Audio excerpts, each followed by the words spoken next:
Sir, আজকেই আপনার শেষ দিন। আপনি এই মেয়েকে বাসায় নিয়ে এসে ঘন্টার পর ঘন্টা কাটান, ম্যাডামকে অনেক ঠকাইছেন। আর না, আজকে এই শিকল দিয়ে তালা মেরে ম্যাডামকে কল দিব, তারপর বুঝবেন আসল মজা।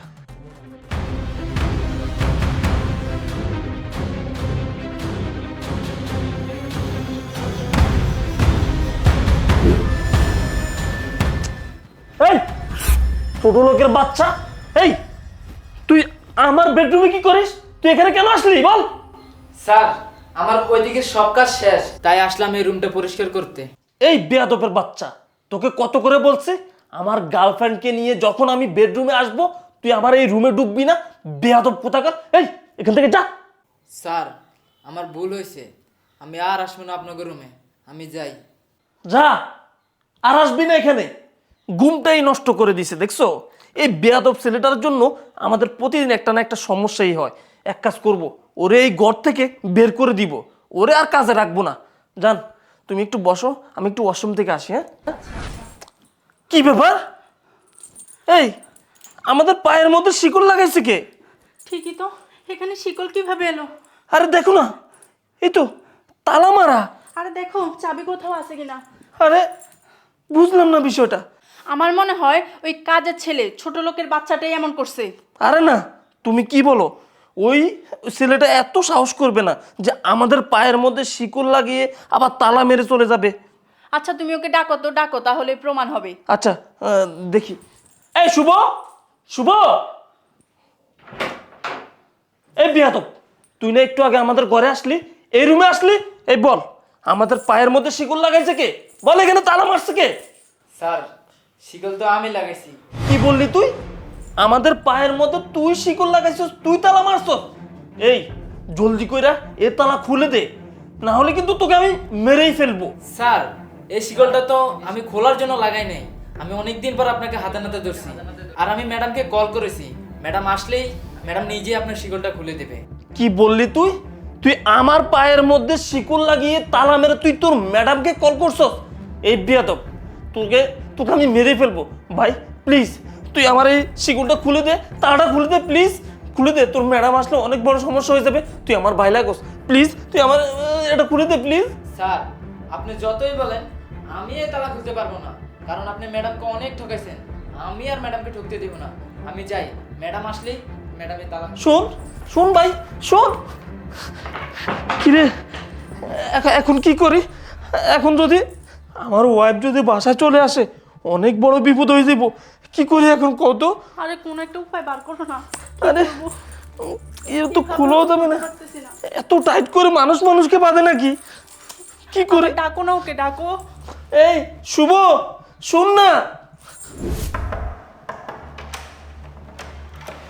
ম্যাডাম আসছেন আপনি? হ্যাঁ আসছি। ম্যাডাম, আমি আপনাকে অনেক দিন ধরে বলতেছি, আপনি কিন্তু আমার কথা বিশ্বাস করতেছেন না, তাই আজকে আমি হাতে নাতে ধরছি, তাদেরকে শিকল দিয়ে তালা মেরে রাখছি। ঠিক আছে, তুই আর কিছু বলতে হবে না আমাকে, আমি নিজেই দেখছি ব্যাপারটা। ঠিক আছে ম্যাডাম, আপনি গিয়ে দেখেন। আরে কি ব্যাপার, এই মেয়েটাকে আর তোমাদের বাড়ির শিকল কেন? আরে শিকা শিকা, থামো তুমি, তোমাকে আর কিছু বলতে হবে না। তোমাদের পায়ের শিকল কেন সেটা কিন্তু আমি জানি। এই শিকলটা কাজের ছেলে লাগিয়েছে তাই না? তোমাকে আর তোমার প্রেমিকাকে হাতে নাতে ধরেছে। হ তুমি ঠিকই বলছো, এই কাজের ছেলেটা না অনেক বেয়াদব। চুপ করো, আমার ইচ্ছে করছে কি জানো, তোমাকে একটা থাপ্পড় মারি কষিয়ে, কিন্তু আমি সেটা করব না। হেই, তোমার লজ্জা করে না? আমি না থাকা অবস্থায় আমার চোখের আড়ালে তুমি এসব করো? আমার বাসায়, আমার বেডরুমে, আমার বিছানায় অন্য একটা মেয়ে নিয়ে? ছি ছি ছি। শুনো, কাজের ছেলেটা আমাকে আগে থেকেই বলেছিল, আমি ওর কোনো কথা বিশ্বাস করিনি, কিন্তু আজকে যখন তুমি আর তোমার প্রেমিকা ঘুমিয়েছিলে তখনই ও শিকলটা লাগিয়ে আমাকে ফোন করেছে, ম্যাডাম আপনি জলদি আসেন, আমি স্যারকে তার গার্লফ্রেন্ড সহ ধরেছি। তখন আমি বিশ্বাস করিনি, আর এখন তো নিজের চোখেই দেখলাম। কিভাবে করতে পারলে তুমি এই কাজটা? কি হলো, কথার জবাব দাও। দেখো, আসলে তুমি যা ভাবতেছো একদম ভুল। আমি তালা খুলতেছি। আচ্ছা খোলো খোলো খোলো, খোলো তালা। এই চাবিটা দাও তো, চাবি কই? সারা জীবন চেষ্টা করলে তো এই তালা খুলতে পারবে না তুমি। এক সেকেন্ড ওয়েট করো তুমি, আমি নিয়ে আসছি চাবি।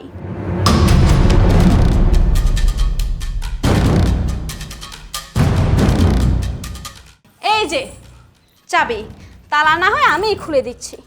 অনেক চালাকি করেছো আমার সাথে। কি এখন কি জবাব দিবে তুমি? কি জবাব দিবে এখন? এখনো বলবে? কি মিথ্যে বলবে এখন? বলো, তুমি আমার দিকে তাকাও, আমার চোখের দিকে তাকাও। তুমি কিভাবে আমাকে এরকম ঠকাতে পারছো বলো তো? আর আমি তোমার জন্য কি করি নাই? তোমাকে আমি এত ভালোবাসছি, এত বিশ্বাস করে তোমার সংসারে এসেছি, আর তুমি কিনা দিনের পর দিন আমাকে এভাবে ঠকিয়েছো। কেন এমনটা করেছো?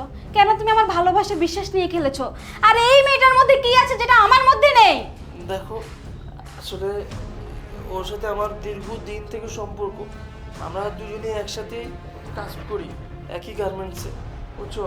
ওর সাথে সম্পর্ক করে আমি ভাবছি ওরা আমি বিয়ে করব, কিন্তু তুমি না বলছো তোমার বাবার বাড়ি থেকে তুমি ছি! আসবে। লজ্জা করে না পারে কথা বলতে? এই, তোমার লজ্জা করছে না একটু? তুমি কিভাবে পারছো আমার চোখে চোখ রেখে এসব কথা বলতে? আর এই মেয়েটাকে যদি তুমি ভালোবাসতে তুমি আমাকে বলতে, আমি নিজে সরে গিয়ে তোমার জীবন থেকে এই মেয়েটাকে তোমার সাথে বিয়ে দিতাম। তাও তো আমাকে ঠকানো তোমার উচিত হয়নি। আর আমি তোমাকে কত বিশ্বাস করেছি, কত কিছু করেছি তোমার জন্য, রাত দিন কত কষ্ট করে এই সংসারের জন্য। তার প্রতিদান হিসেবে আমি এই পাচ্ছি। তুই যে কাজটা করেছিস একদম ঠিক করিসনি। আমার তোকে সহ্য হচ্ছে না, আর তোকে খুব ঘৃণা হচ্ছে আমার, খুব। আর এই যে মেয়ে, তুই আমার সংসারটা ভাঙলি না, একদম ঠিক করলি না। তোদের মতো কিছু মেয়ের জন্য না আজ এই অবস্থা। অন্য মেয়েরা কখনো সুখে থাকতে পারে না। অন্যের হাজবেন্ড নিয়ে টানাটানি করিস, তোদের কি একটুও লজ্জা করে না? ছি ছি ছি, একটা মেয়ে হয়ে একটা মেয়ের জীবন এভাবে নষ্ট করতে পারিস? আর তোমাকে কি বলবো, তুমি তো একটা কাপুরুষ। আর তোমার তো মুরদ নাই যে তুমি আমাকে একটু ভালো রাখবা, আমাকে একটু সুখে রাখবা। তাও তো আমি কখনো আফসোস করিনি এগুলো নিয়ে। আর অন্য কোনো মেয়ে হলে হয়তো তোমার কাছে লাখ লাখ টাকা চাইতো, অনেক সুখ চাইতো, গাড়ি বাড়ি চাইতো, কিন্তু আমি কখনো তোমার কাছে কিচ্ছু চাইনি। তাও তুমি তার প্রতিদান হিসেবে আমাকে এইভাবে ঠকিয়েছো, আমার সাথে বিশ্বাসঘাতকতা করেছো।